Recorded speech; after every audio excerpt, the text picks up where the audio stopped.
আসমান সুন্দর, জমিন সুন্দর, সুন্দরী সুন্দরী পাল্লা। জানি না কত সুন্দর তুমি আল্লাহ।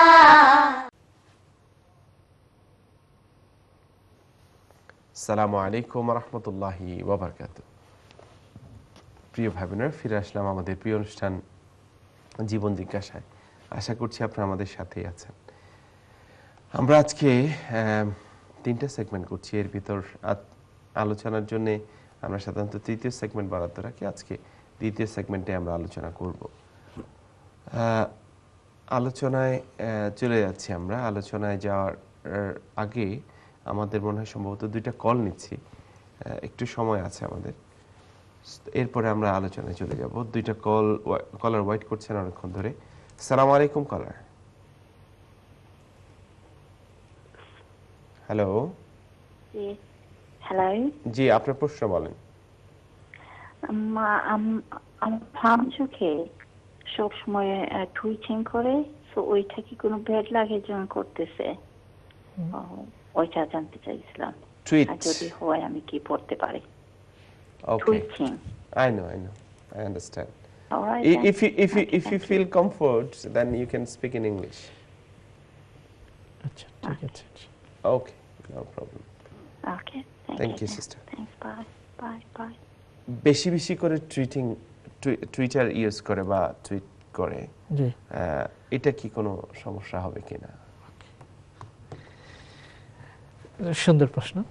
জি, খুব মডার্ন টাইমে অনেকে আছে ফেসবুকে মিনিটে আপডেট দিচ্ছেন, স্ট্যাটাস আপডেট করা অথবা টুইটিং করা টুইটারে, অথবা হোয়াটসঅ্যাপে বিভিন্ন মেসেজ ছাড়া, অথবা অন্যান্য যত মিডিয়াগুলো আছে, অ্যাপসগুলো আছে, এগুলোকে ইউজ করা, অতি ঘন ঘন করা, এটার ব্যাপারে এতে কোনো সুবিধা অসুবিধা কি?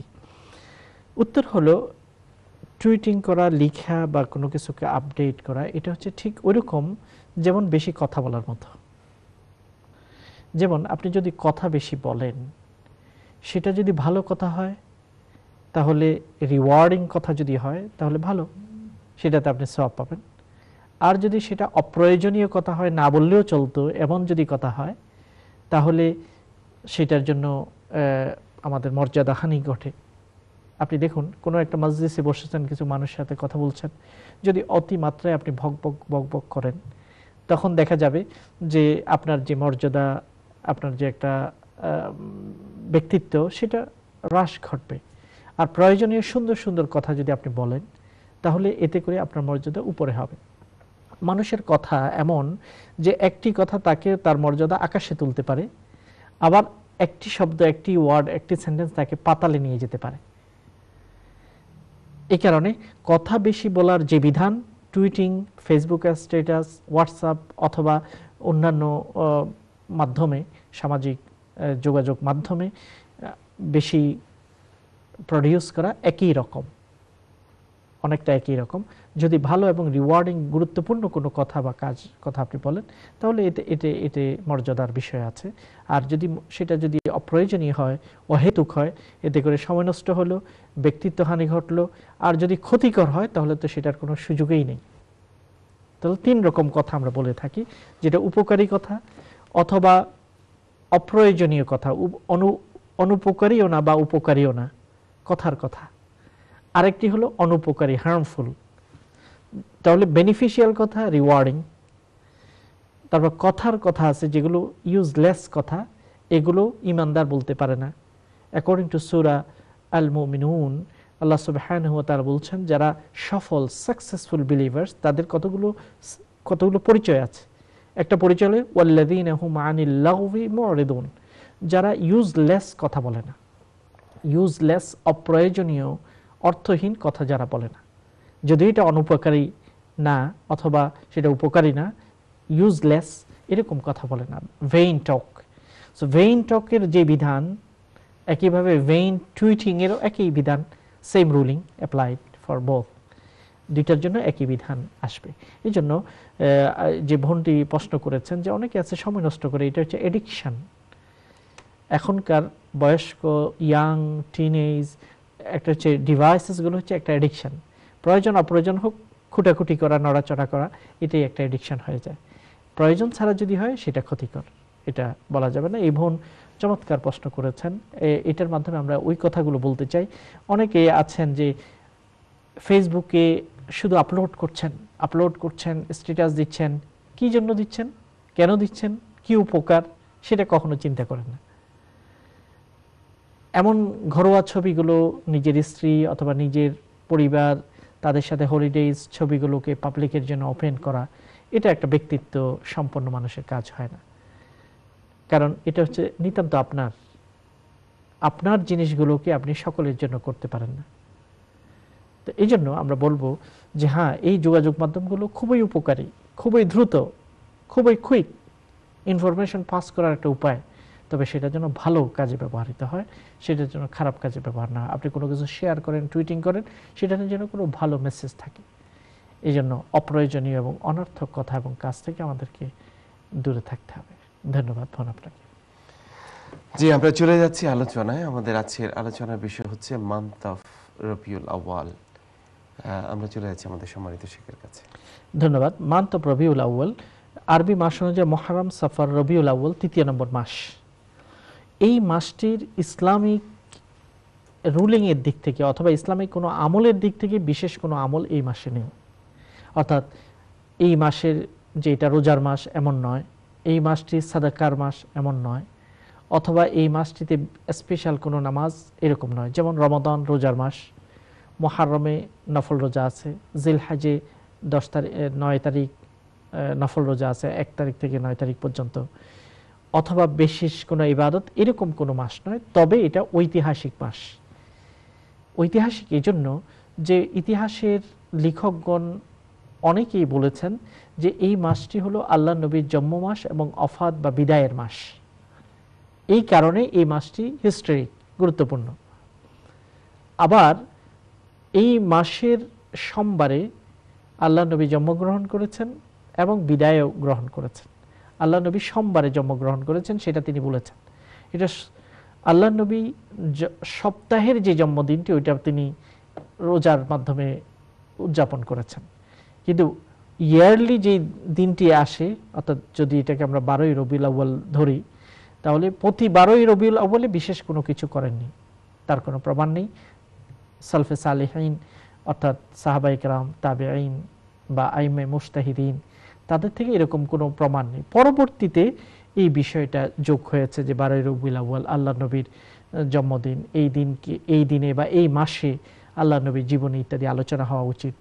বিভিন্ন জায়গায় বিভিন্নভাবে সেটাকে উদযাপন করা হয়। মূলত প্রথম যুগে এইভাবে কোনো ঘটনা ছিল না। তারপরেও এটা চমৎকার যে রবিউল আউয়াল মাস আসলে বিশেষত আমরা আল্লাহ নবীর জীবনী ইত্যাদি আলোচনা করি। পত্রপত্রিকায় আল্লাহ নবীর জীবনীর উপর বিশেষ নিবন্ধ প্রকাশিত হয়, টিভিগুলোতে স্পেশাল প্রোগ্রাম আলোচনা হয়। এতে করে নবীর চরিত্র, নবীর জীবন এবং জীবনের বিভিন্ন দিকগুলো মানুষের কাছে ফুটে ওঠে। তবে আল্লাহ নবীর ভালোবাসা, আল্লাহ নবীর আলোচনা, আল্লাহ নবীর হাদিস চর্চা, এটা মুসলমানদের জন্য কোনো বিশেষ দিনের সাথে সম্পৃক্ত নয়, বরং প্রতিদিন আল্লাহ নবীর হাদিসগুলো আমাদের চর্চা করতে হবে। আল্লাহ নবীর জীবন অনুযায়ী আমাদের জীবনকে সাজাতে হবে এবং আল্লাহ নবীর মতো করে আমাদের চলতে হবে। তার প্রতিটি পায়ের স্টেপকে ফলো করা, অনুসরণ করার চেষ্টা করতে হবে। এই জন্য এটার সাথে রবিউল আউয়ালের বিশেষ কোনো সম্পর্ক নেই, এটা পুরো বছরের প্রতিটি দিন। ইসলাম চায় না কোনো ক্ষেত্রেই যে বিশেষ দিনের সাথেই মানুষ ভালো কাজে জড়িত হোক, অন্য দিনগুলোকে মানুষ ভুলে যায়। এই জন্য আমরা দেখি যে কোনো শহীদদের জন্য বিশেষ দিবস ইসলামে রাখা হয়নি, অথবা কোনো শোক দিবস রাখা হয়নি, অথবা ইসলামে কোনো মায়ের দিবস নেই যে শুধু ওই দিনেই মায়ের খেদমত করতে হবে, অন্য দিন নয়, অথবা বাবা দিবস কোনো রাখা হয়নি, স্বামী দিবস, স্ত্রী দিবস, সন্তান দিবস, এরকম কিছু রাখা হয়নি, বরং এটা হচ্ছে কন্টিনিউয়াস ডিউটিস। এই কারণে এই বিষয়টা, মৌলিক এই বিধানটা আমাদেরকে মনে রাখতে হবে। দ্বিতীয় হলো যে ইসলামে ঈদ দুইটি, আল্লাহ নবী বলছেন লিকুল্লি কওমিন ঈদ ওয়া হাযা ঈদুনা, প্রতিটি জাতির উৎসবের দিন থাকে, আমাদের উৎসব হলো এই দিন। অর্থাৎ তিনি ইঙ্গিত করেছেন ঈদুল ফিতর, ঈদুল আযহা, এই দুটি ঈদ। নতুন কোনো দিনকে ঈদ বলাটা সঠিক হবে না। তাহলে এটা আল্লাহ এবং তার রাসূল যেটা নির্ধারণ করেছে তার উপরে আরেকটা দিনকে যদি আমরা বাড়াই, এটা হচ্ছে ইসলামে সংযোগ করার নামান্তর। যেমন ফজর নামাজ 2 রাকাত করে দিয়েছেন, এটাকে 3 রাকাত করার অধিকার কারণেই। জোহরের নামাজ 4 রাকাত ফরজ, এটাকে 5 রাকাত 6 রাকাত করার অধিকার নেই। হ্যাঁ, এই মাসে আমরা যদি আল্লাহ নবীর জীবনী সম্পর্কে আলোচনা করি অথবা অন্যান্য মাসেও যদি সেটা করি, এটা আমাদের জন্য গুরুত্বপূর্ণ। কারণ আল্লাহ নবীকে কেউ যদি ভালো না বাসে অথবা আল্লাহ নবীকে ভালোবাসে কিন্তু নিজের চেয়েও ভালো না বাসতে পারে, সে ইমানদার হতে পারে না। আমাদেরকে আল্লাহ নবীকে ভালোবাসতে হবে নিজের থেকেও, নিজের জানের চেয়েও, নিজের সন্তানের চেয়েও, নিজের স্ত্রী বা স্বামীর চেয়েও, নিজের আপনজন মা বাবার চেয়েও সবচেয়ে বেশি আল্লাহ নবী আমাদের অন্তরে প্রিয় হতে হবে।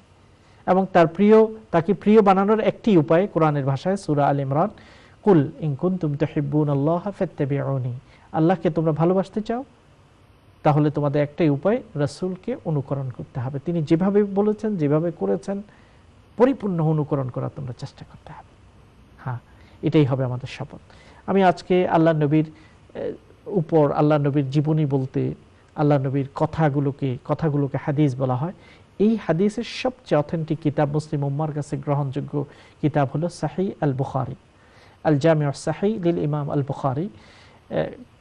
এই জন্য মুসলিম উম্মা এই ব্যাপারে একমত। আজমাআতিল উম্মা আলা আন্না আসাহহাল কুতুবি বা'দা কিতাবিল্লাহ আস-সাহিহু লিল ইমাম আল বুখারী। আল্লাহর কিতাব কোরআনের পরে, কোরআনের সাথে কোনো কিতাবের তুলনা হয় না, তবে এই কিতাবের পরে সবচেয়ে গ্রহণযোগ্য এবং বিশুদ্ধ কিতাবের নাম হলো সাহিহ লিল ইমাম আল বুখারী। ইমাম বুখারী আরব ছিলেন না, অনারবকে দিয়ে আল্লাহ নবীর হাদিসগুলোর ব্যাপারে বিশাল খিদমত নিয়েছেন।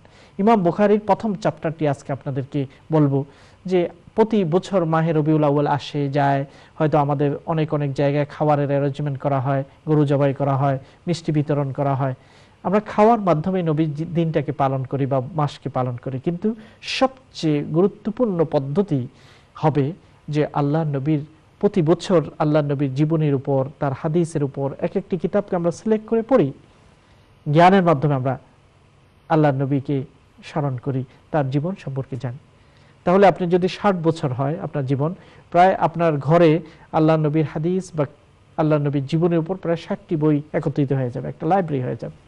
প্রতি বছর যদি একটি নতুন বই আমরা কিনি, এবং এটাই হবে কিয়ামতের ময়দানে, হয়তো আল্লাহ নবীকে আমরা বলবো যে আমার জন্য আল্লাহর কাছে আপনি সুপারিশ করেন, আমি আপনাকে এত ভালোবেসেছি, আপনার জীবন পড়ার জন্য 60টি বই আমার ঘরে আমি জমা করেছি এবং পড়েছি। আপনি কয়টি বই পড়েছেন? আমি আমাকে জিজ্ঞাসা করি। আল্লাহ নবীর জীবনের উপর তো হাজার হাজার পৃষ্ঠা বই লেখা আছে অথেন্টিক ভাবে, কিন্তু কয়টি বই আমার পড়া হয়েছে, কয়টি পৃষ্ঠা পড়া হয়েছে? বইয়ের কথা যদি আমরা বাদ দিই, যদি বলি পৃষ্ঠা পড়া হয়েছে, কয়টা পেজেস আমি পড়েছি, এই কোয়েশ্চেনটা আমি আজকে আমাদের সকল দর্শকদের কাছে করি, যে how many pages you have read from the biography of prophet সাল্লাল্লাহু আলাইহি ওয়াসাল্লাম। যদি এই প্রশ্নটি করি আমরা কিন্তু আটকা পড়ে যাব। হ্যাঁ, আসুন এই মাসে, এই রবিউল আউয়াল 2015-এর যে রবিউল আউয়ালটি আছে, এই মাসে আমরা আমাদের জীবন জিজ্ঞাসার সকলদেরকে বলবো যে বুখারী শরীফটা আপনি কিনুন। বুখারীর বিভিন্ন খণ্ড আছে, সেটাও কিনতে পারেন, অথবা সামারাইজড বুখারী আরবি এবং বাংলা অথবা ইংলিশ অনুবাদ আপনি কিনুন এবং পড়া শুরু করুন। প্রথম চ্যাপ্টারটি আমরা আপনাদেরকে বলি প্রথমে, যে কিতাবু বাদিল ওয়াহয়ি ইলা রাসূলিল্লাহি সাল্লাল্লাহু আলাইহি ওয়াসাল্লাম। বুখারী এইভাবেই শুরু হয়েছে, সহিহ বুখারী, যে আল্লাহ নবীর ওয়াহী কিভাবে শুরু হলো। আল্লাহ নবীর কাছে যখন ওহী আসছে, আল্লাহ তাআলা নিজেই বলে, আমি ওহী প্রেরণ করেছি তোমার কাছে হে রাসূল, ইন্না আওহাইনা ইলাইকা, শুধু তোমার কাছে আমি পাঠাইনি, কামা আওহাইনা ইলা নূহিন ওয়ান নাবিয়্যিনা মিন বাদি, নূহের কাছে প্রেরণ করেছি, আরো নবীদের কাছে আমি প্রেরণ করেছি। তারপরে আল্লাহ নাম ধরে ধরে বলেছেন, ওয়া ওয়াহাইনা ইলা ইব্রাহিম ওয়া ইসমাঈল, আমি ইব্রাহিম, ইসমাঈল আরো নবীদের কথা বলেছেন, এদের কাছে আমি ওহী প্রেরণ করেছি। কিভাবে ওহী নবীর কাছে আসতো তিনি বলেছেন, 2 নম্বর হাদিস বুখারীতে তিনি বলেছেন, একজন লোক এসে আল্লাহ নবীকে জিজ্ঞাসা করলো, ইয়া রাসূলুল্লাহ, আপনার কাছে তো ওহী আসে, ওহীটা কিভাবে আসে? তখন তিনি বললেন যে ওহী বিভিন্ন ভাবে আমার কাছে আসে। একটি হলো যে আমার কাছে এই ওহীটি আসে, কাইফা ইয়াতিকাল ওয়াহয়ু ইয়া রাসূলুল্লাহ, ফাকালা রাসূলুল্লাহ সাল্লাল্লাহু আলাইহি ওয়াসাল্লাম, আহইয়ানান ইয়াতিনি মিসলা সালসালাতিল জারাস, বেল ঘন্টা যেভাবে বাজে ওইরকম শব্দ আমার কানে আসে, ওই শব্দগুলোর অর্থ আমি বুঝতে পারি। এই আল্লাহ যেটা বলতে চান এই ঘন্টার শব্দের মাধ্যমে আমি সেটা অনুভব করি, তারপরে সেটা থেমে যায়, ওহী শেষ হয়। হযরত আয়েশা বলেন এই পদ্ধতিটা সবচেয়ে কঠিন পদ্ধতি ছিল আল্লাহ নবীর কাছে। তার শরীরটা ঘর্মাক্ত হয়ে যেত, এমনকি প্রচন্ড শীতের সকালেও দেখা যেত তার ঘাম, কপাল থেকে ফোঁটা ফোঁটা ঘাম ঝরছে। এভাবে আল্লাহ নবীর কাছে ওহী আসছে। আবার কখনো কখনো ফেরেশতা ইয়াতামাসসালু লিয়াল মালাকু রাজুলান, কোনো মানুষের আকৃতি ধারণ করে আসতো, এবং সেই মানুষটার নাম হলো প্রায় সময় যার আকৃতি ধারণ করতো দাহিয়া আল কালবি। এবং হযরত আয়েশা বলেন যে আল্লাহ নবীর কাছে বিভিন্ন সময় ওহী আসতো, এবং ওহীটা শুরু হয় ৩ নম্বর হাদিস থেকে। আমরা দেন সুন্দর স্বপ্ন দেখে দেখে আল্লাহ নবীর প্রথম 40 বছর বয়স হওয়ার একটু আগেই সুন্দর সুন্দর স্বপ্ন তিনি দেখতে লাগলেন। ওই স্বপ্নগুলোর কারণে তার মন চাইতো যে একা একা তিনি থাকবেন। একা থাকার জন্য তিনি ৩ নম্বর হাদিসে আছে হীরা গুহার মধ্যে চলে যেতেন। হঠাৎ করে একদিন দেখে ফেরেশতা আসমান থেকে নেমে বলে ইকরা, পড়ো। এটাই হলো প্রথম শব্দ, প্রথম কমান্ডমেন্ট। কাজেই আমরা এই রবিউল আউয়াল মাসে জীবন জিজ্ঞাসা সকল সদস্যদেরকে বলবো, আসুন প্রতি রবিউল আউয়াল মাসে আল্লাহ নবীর একটি জীবনী বই কিতাব আমরা কিনবো। এবারের কিতাব কেনার বিষয় হলো বুখারী, ঘরে ঘরে বুখারী আসুক আমরা চাই, এবং সেটা বিভিন্ন অনুবাদ আছে, এবং আমরা পড়া শুরু করব। প্রথম চ্যাপ্টারটা আগামী নেক্সট প্রোগ্রাম পর্যন্ত আপনাদের সবাইকে হোমওয়ার্ক আমার জন্য এবং আপনাদের জন্য, যে প্রথম চ্যাপ্টার যে ওহী অধ্যায়টি আপনারা পড়বেন। আল্লাহ তাআলা যেন আমাদের সবাইকে সুন্দরের সাথে জ্ঞানের সাথে মহানবীকে ভালোবাসার তৌফিক যেন আমাদেরকে দান করেন। আমিন সুম্মা আমিন। প্রিয় ভাই বোনেরা, জীবন জিজ্ঞাসা চমৎকার একটি যাত্রা শুরু করলো মনে হচ্ছে এর মাধ্যমে। মাশাআল্লাহ, এভাবে সিলেবাস কমপ্লিট করতে পারবো আমরা যদি এভাবে চলতে থাকে ইনশাআল্লাহ। আর শেখ যদি আমাদের লিড নেন, আল্লাহ যেন আমাদেরকে তৌফিক দেন। আমরা চলে যাচ্ছি ছোট্ট আর একটি বিজ্ঞাপন বিরতিতে, ফিরে আসবো ইনশাআল্লাহ সর্বশেষ সেগমেন্টকে সাথে করে। আশা করছি আপনারা আমাদের সাথে থাকবেন। আসসালামু আলাইকুম ওয়া রাহমাতুল্লাহি ওয়া বারাকাতুহু। আসমান সুন্দর, জমিন সুন্দর, সুন্দরী সুন্দরী পাল্লা, জানি না কত সুন্দর তুমি আল্লাহ।